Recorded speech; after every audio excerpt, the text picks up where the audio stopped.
Assalamualaikum warahmatullahi wabarakatuh. Di sini saya sebagai perwakilan dari kelompok 5, kelas Agribisnis Hortikultura 1. Di sini kami akan mempresentasikan tentang mata kuliah manajemen kelembagaan terkait persekutuan komanditer atau CV. Ya, sebelumnya izinkan kami memperkenalkan diri terlebih dahulu. Di sini ada Akbar Yusuf Maulana, NIREM 0305190036. Saya sendiri, Feby Ayu Susanto, dengan NIREM 0305190047. Lalu ada Ika Triwahyuni dengan NIREM 0305190050. Dan ada Radiana Bigla dengan NIREM 0305190036. Serta ada Wiwin Maroah dengan NIREM 0305190067. Ya, langsung saja kita masuk ke materinya. Ya, kita masuk pada bahasan yang pertama, yakni definisi CV menurut para ahli. Yang pertama adalah menurut Purnamasari, pengertian CV adalah salah satu bentuk badan usaha yang dapat dipilih oleh para pengusaha yang ingin melakukan usaha dengan permodalan yang terbatas. Dan yang kedua adalah menurut Wijayanta dan Widyaningsih 2007. Menurut beliau, pengertian CV adalah suatu persekutuan untuk menjalankan usaha dan didirikan oleh satu atau lebih sekutu yang aktif dengan satu atau lebih sekutu komanditer. Dan yang ketiga adalah menurut Wijatno 2009, pengertian CV adalah bentuk perjanjian kerjasama untuk mengatur perusahaan serta bertanggung jawab secara penuh dengan kekayaan pribadinya serta orang-orang yang memberikan pinjaman dan tidak bersedia memimpin perusahaan, serta bertanggung jawab secara terbatas pada kekayaan yang diikutsertakan dalam perusahaan. Ya, yang selanjutnya kita masuk pada bahasan yang kedua, yakni terkait pengertian CV secara umum. Pengertian CV atau Commanditaire Vennootschap atau sering disebut dengan persekutuan komanditer secara umum memiliki arti sebuah badan usaha alternatif dengan permodalan yang sangat terbatas yang didirikan karena terdapat kerjasama antara dua orang atau lebih yang terdiri dari orang yang bertanggung jawab mengatur perusahaan dan orang yang memberikan tanggung jawab terbatas pada perusahaan. CV adalah singkatan dari Commanditaire Vennootschap atau jenis badan usaha persekutuan yang belum memiliki badan hukum. Pendirian CV atau persekutuan komanditer adalah menggunakan akta dan harus didaftarkan. Tujuan persekutuan komanditer atau CV. Tujuannya ada dua. Yang pertama, untuk dapat melakukan kegiatan bisnis yang serupa dengan perusahaan lain atau berbeda, yang bersifat khusus atau umum sesuai dengan keinginan para pendiri perusahaan. Namun, ada beberapa bidang usaha yang hanya bisa dilaksanakan dengan ketentuan yang harus dimasukkan ke dalam PT atau sebagai PT. Dan yang kedua adalah untuk identitas bisnis. Sifat-sifat CV diantaranya adalah sebagai berikut. 1. Sifat untuk menarik modal di setor. 2. Modal besar karena banyak partai yang didirikan. 3. Mudah mendapatkan pinjaman-pinjaman. 4. Ada anggota aktif yang memiliki tanggung jawab tak terbatas dan beberapa pasif hanya menunggu untung. Yang kelima, relatif tidak sulit untuk dibangun. Dan yang keenam, kelangsungan hidup perusahaan CV tidak pasti. Selanjutnya adalah jenis-jenis persekutuan komanditer atau CV. Yang pertama ada persekutuan komanditer murni, merupakan bentuk aliansi komunal di mana hanya ada satu sekutu pelengkap, sedangkan sekutu lainnya adalah sekutu komunal. Yang kedua ada persekutuan komanditer campuran, merupakan bentuk kemitraan yang berasal dari bentuk perusahaan jika perusahaan membutuhkan modal tambahan. Sekutu yang kuat menjadi sekutu yang saling melengkapi, sementara sekutu lainnya adalah sekutu komandan. Yang ketiga adalah persekutuan komanditer bersaham, merupakan bentuk kemitraan komunal yang mengeluarkan saham yang tidak dapat diperdagangkan, di mana sekutu pelengkap dan sekutu konvensional mengambil satu atau lebih saham. Alasan penerbitan saham ini adalah untuk mencegah terjadinya modal beku karena dalam kemitraan-kemitraan tidak mudah untuk menarik modal yang telah diserahkan. Suatu badan usaha dapat dikatakan sebagai kategori CV apabila memiliki ciri-ciri. Yang pertama, CV itu terdiri dari dua jenis anggota. Yang pertama adalah anggota pasif dan yang kedua adalah anggota aktif. Anggota aktif sendiri bertanggung jawab terhadap seluruh aktivitas perusahaan, sedangkan anggota pasif hanya memberikan modal usaha tanpa ikut serta dalam menjalankan aktivitas perusahaan tersebut. Undang-undang terkait persekutuan komanditer atau CV adalah Peraturan Menteri Hukum dan Hak Asasi Manusia Republik Indonesia Nomor 17 Tahun 2018 tentang pendaftaran persekutuan komanditer, persekutuan firma, dan persekutuan perdata. Peraturan tersebut merupakan jawaban terhadap kebutuhan peraturan perundang-undangan yang mengakomodir pendirian badan usaha berbentuk persekutuan komanditer, persekutuan firma, dan persekutuan perdata sesuai dengan perkembangan zaman. Selanjutnya adalah berakhirnya persekutuan komanditer atau CV. Suatu persekutuan komanditer atau CV dapat berakhir atau bubar dikarenakan beberapa hal, diantaranya adalah berakhirnya jangka waktu yang ditetapkan dalam akta pendirian. Yang kedua adalah berakhirnya akibat pengunduran diri atau pemberhentian sekutu. Dan yang ketiga adalah akibat perubahan akta pendirian. Syarat-syarat persekutuan komoditer. Yang pertama, adanya perjanjian pasal 15 KUHD, yaitu kesepakatan di antara para pihak yang mau mendirikan usaha. Yang kedua, pendirian oleh minimal 2 orang, di mana di antara pendiri tersebut ada yang bertindak sebagai penyuplai modal dan ada yang menyumbang tenaga dan pikiran untuk mengurus dan mengelola perusahaan. Dan yang terakhir, adanya akta notaris yang berbahasa Indonesia. Organisasi di dalam persekutuan komoditer. Yang pertama, sekutu pasif. Tugasnya wajib menyerahkan uang, benda ataupun tenaga kepada persekutuan, sebagaimana yang telah disanggupkan. Yang kedua, berhak menerima keuntungan. Yang ketiga, tanggung jawab terbatas pada jumlah pemasukan yang telah disanggupkan. Yang terakhir, tidak boleh campur tangan dalam tugas sekutu aktif. Yang kedua, sekutu aktif. Tugasnya yang pertama mengurus CV. Yang kedua, berhubungan hukum dengan pihak ketiga. Yang ketiga, bertanggung jawab secara pribadi untuk keseluruhan. Selanjutnya, unsur-unsur persekutuan komoditer. Ada 4. Yang pertama, unsur CV sebagai perkumpulan. Terbagi menjadi 4, yaitu sebagai kepentingan bersama, sebagai kehendak bersama, mempunyai tujuan bersama, dan mempunyai kerjasama. Yang kedua, unsur CV sebagai persekutuan perdata. Terbagi menjadi 3, yaitu sebagai perjanjian timbal balik, sebagai inbrank, sebagai pembagian keuntungan. Yang ketiga, unsur CV sebagai firma.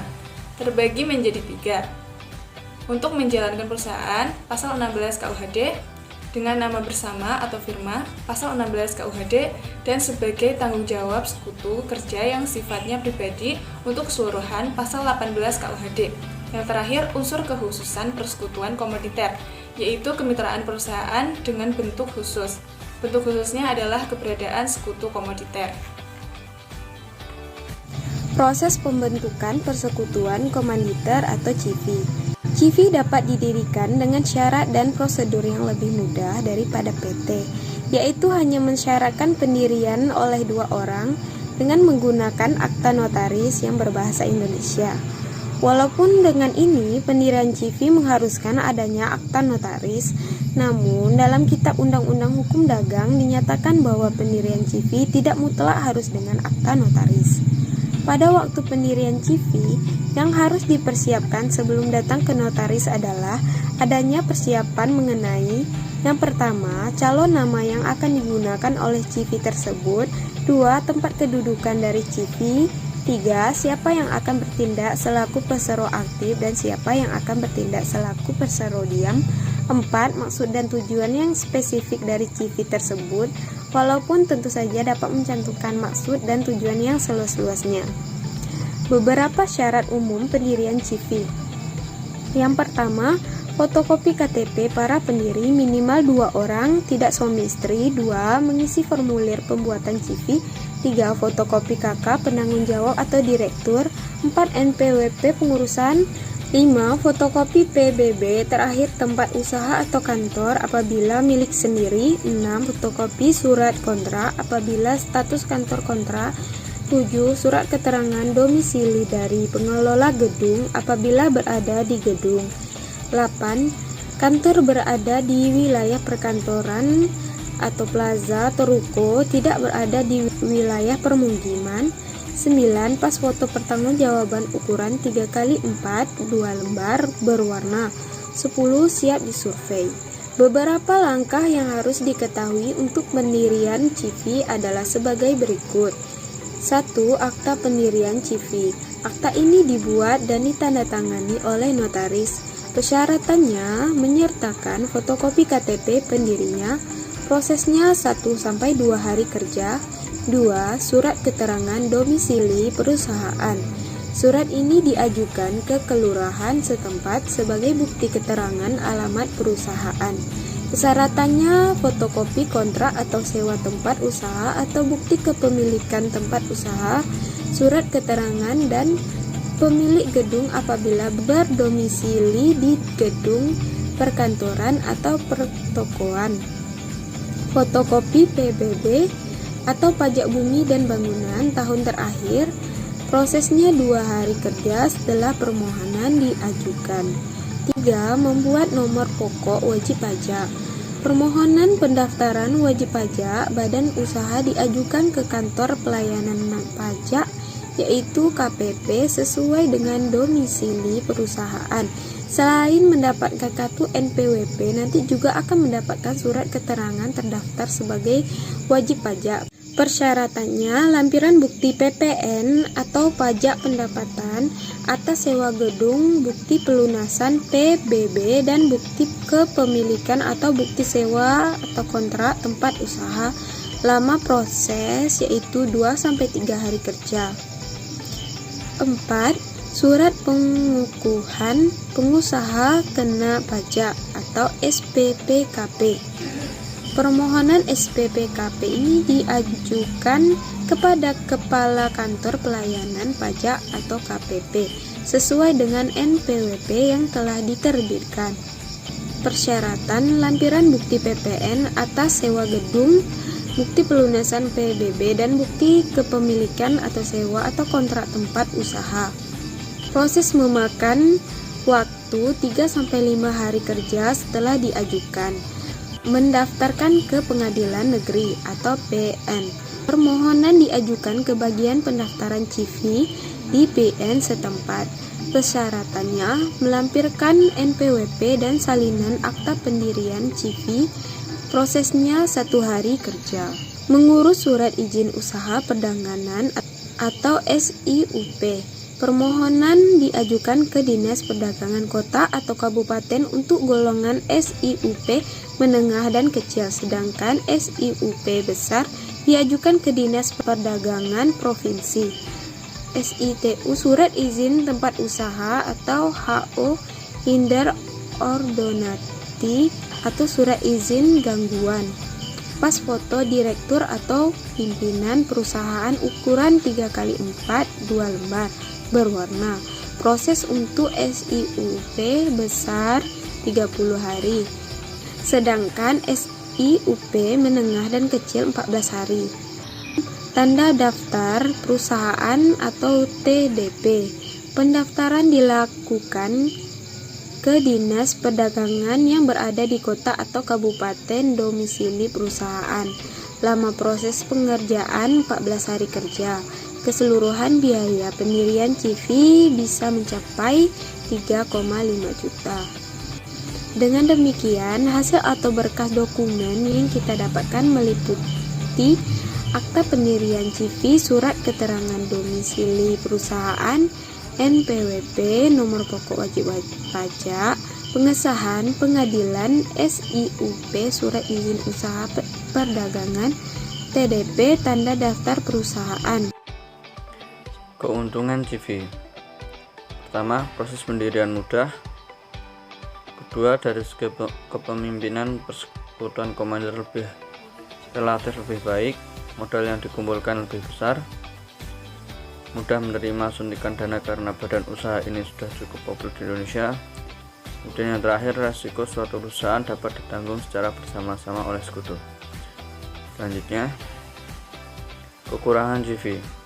Anggota aktif di CV memiliki tanggung jawab yang tidak terbatas. Kelangsungan hidup perusahaan tidak pasti. modal atau dana yang sudah ditanam sulit ditarik, konflik mudah di antara mitra bisnis. Perbedaan CV, PT, dan firma. CV, Dasar Hukum Kitab Undang-Undang Hukum Dagang. PT, Undang-Undang Republik Indonesia tentang Perseroan Terbatas Nomor 40 Tahun 2007. Firma, Kitab Undang-Undang Hukum Dagang. Bentuk badan usaha. CV, badan usaha tidak berbadan hukum. PT, badan usaha yang berbadan hukum. Firma, badan usaha tidak berbadan hukum. Sumber modal. CV, 100% modal bersumber dari dalam negeri. Pemilik modal adalah warga negara Indonesia. PT, pemilik modal dapat bersumber dari swasta, individu, badan usaha. Firma, 100% modal bersumber dari dalam negeri. Pemilik modal adalah warga negara Indonesia. Nama perusahaan. CV, tidak ada undang-undang atau peraturan yang secara khusus mengatur tentang pemakaian nama perseroan komanditer, jadi ada kemungkinan kesamaan atau kemiripan nama perusahaan.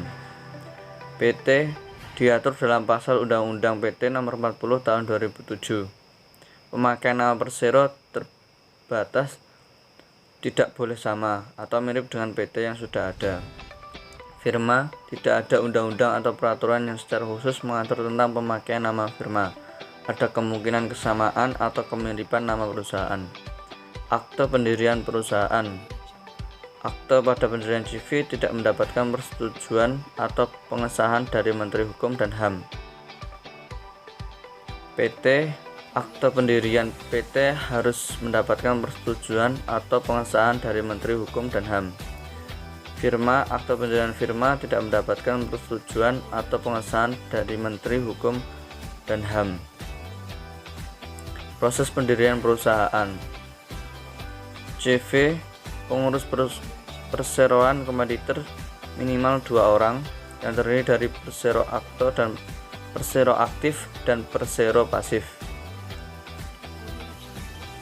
PT, pengurus perseroan terbatas minimal 2 orang yang terdiri dari seorang direksi dan seorang komisaris, kecuali untuk perseroan terbuka wajib memiliki paling sedikit 2 orang anggota direksi. Firma, pengurus firma minimal 2 orang sebagai direktur yang masing-masing dapat bertindak untuk dan atas nama perusahaan. Contoh CV di bidang agribisnis hortikultura biofarmaka. Yang pertama ada CV Menoreh Herbal, yang kedua CV Bina Siva Mandiri, yang ketiga CV Merapi Farma. Ya, itulah tadi pemaparan terkait CV atau Persekutuan Komanditer dari kami, kelompok 5 kelas Agribisnis Hortikultura 1. Apabila ada kesalahan dan kekurangan, kami mohon maaf yang sebesar-besarnya. Kami tutup. Wassalamualaikum warahmatullahi wabarakatuh. Terima kasih.